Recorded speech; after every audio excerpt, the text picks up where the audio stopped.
Hello, my name is Cindy Gobel, and I'm running for Snohomish County Auditor.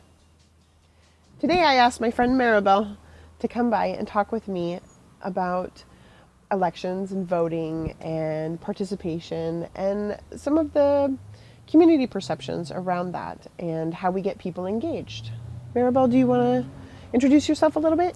Buenas tardes, my name is Maribel Montesioca. I'm part of the Marysville community, and I'm actually a first-generation voter in my own familia here, so I'm excited to be here. Okay, this is what I want to talk about. I want to talk about what the auditor's office is and how is it not only supporting but advocating for our communities, because I've lived in Snohomish County, well now I live in King County, but I lived in Snohomish County since I was in elementary school to even when I went to college. I would come back frequently. And many times I didn't even know what the county's office was. Even less did my parents or my sisters feel welcome going into the office because we didn't know what it does, and plus the location. It's right next to the courthouse, and for many of our communities that don't have a protected status or that have formerly been incarcerated, those spaces never feel welcoming. One thing that brought me to the auditor's office is that I enjoy working with the communities. I have a very long history of volunteering and advocating. I was a guardian ad litem in the Snohomish County Superior Court. I am a certified mediator. I have a law degree from Seattle University Law School. So my background has always been in helping my community and helping them grow. And when I got to the auditor's office, I could see that, elections is so important. It is a foundation in our community. It is how we move ahead in regards to services that we provide, whether that's a fire station or a library or a school. And it's very clear that there are many members that need to be brought into the process. We can tell each other we should vote, but we need to get the word out more. To those that aren't participating. We see low turnouts, and it should be triggering us to say, hey, how do we bring more people in? Where do we engage with those people? And so with the 12 years here in the county, I think some of the things that I've seen are that we have opportunities we're not taking advantage of. Or we had them in the past and we didn't maintain them. For example, with our school system and the high schoolers in particular, we used to have a program where they used our voting equipment to vote for student body positions and prom king and queen and that kind of thing. And all the high schools participated in it. And, in the last few years, it was like one or two. So we didn't maintain that relationship. We didn't maintain that participation. Which is unfortunate. Now we have new laws from the legislature that say that we are going to engage them more. So we'll be bringing that back, and that's and I think that's a good program. It's interesting to hear the youth say, I'm not sure why people vote, and yet they also say, well, I want these services. I think people should have access to these services. We deserve these services. And so we need to be making that link and showing them these steps to voting and getting registered and voting are what change your future to where you want it to be. And I think that's a great process. I love that process. That's something that definitely makes me feel I'm very proud when I see more people engaging and more people asking questions. I have teenagers, so they ask a lot of questions. Good. Yes, they tend to. Yes. Awesome. Good. Yeah, because I think what I would want for someone in this position is for them not to wait on policies that say this is what you need to do now, but that they're actively seeing who's not coming into our office and how can we best engage those communities? How can we go into the spaces that they're at? Are they at the libraries, the YMCA, the Boys and Girls Club, the food bank? I mean, even the reservation, the taco truck, if that's where the communities are gathering, then how can we go into their spaces and best support them? So I do think that that's an important point, because in the 12 years I was at the county, I heard many people ask for different things. I heard people ask for forms in Braille. I heard people ask for forms in Spanish. I heard people ask for forms to be at different locations, or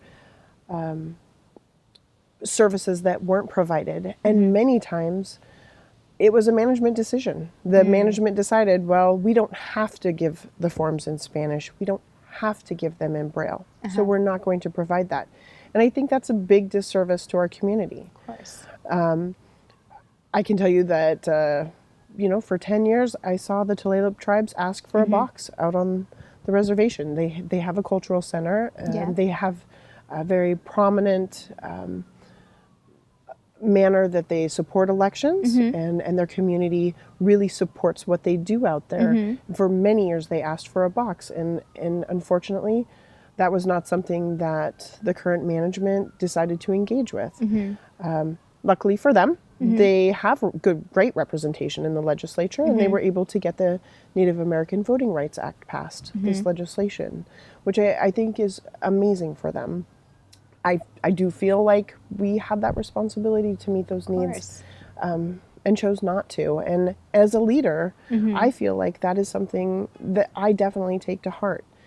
I heard them ask for that so many years, and I would have provided that sooner rather than later. I don't feel that we need legislation to do the right thing. No. I think that when we have a strong foundation, when we have a solid community understanding of those needs, that we can just make those decisions and do it. Yeah. What are ways that you would, let's say you have this position now, what are ways that you are actively going to be seeking community voice? I know sometimes there are town hall meetings, but what are ways that you can regularly do that so that folks can go in, and let's say there is something that can happen in the now or the next week, what are ways that you can regularly incorporate that into your day-to-day? So some of the things that you can do to gather information from the communities that I've seen are the county should have a disability advisory committee meeting. It has to happen at least once a year. If it should happen more. I don't believe it's happened very often in the past 10 years, maybe 2 times, 2 or 3. In the full 10 years? Yes. Yeah. Wow. The counties get audited every 5 years. If you look at the last 10 years, I believe they've said that they couldn't find people to participate, or it wasn't a prominent matter that they were capable of dealing with at the time. And so I think that that's a huge community that could be involved. That there's so many organizations with the Disability Advisory Committee. And those are services that people need. The county has equipment to be used to meet those needs. And when you don't tell everybody that it's there, when you don't tell everybody that no matter what they need, the county has it, you're doing a disservice. You're keeping a certain group of people from voting. Of course.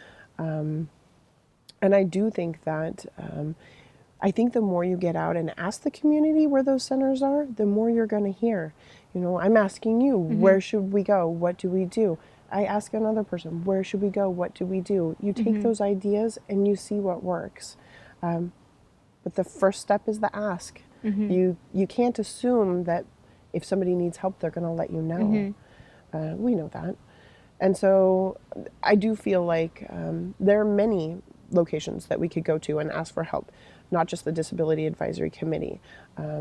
There's different populations, there's different communities, there's different locations. Rural cities have different needs than, say, big cities like Everett. They're going to have different needs. And ballot boxes was another example of that, where legislation passed that we had to have a certain number of ballot boxes, and deciding to just not implement them because you didn't want to, or it was an unfunded mandate. That's a common thing.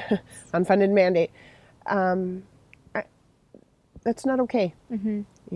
Those come down all the time from the legislature. You learn how to meet those needs, and you're looking at the needs of your communities and how you can meet that. I think the best thing for me is that I do get around to all 39 counties.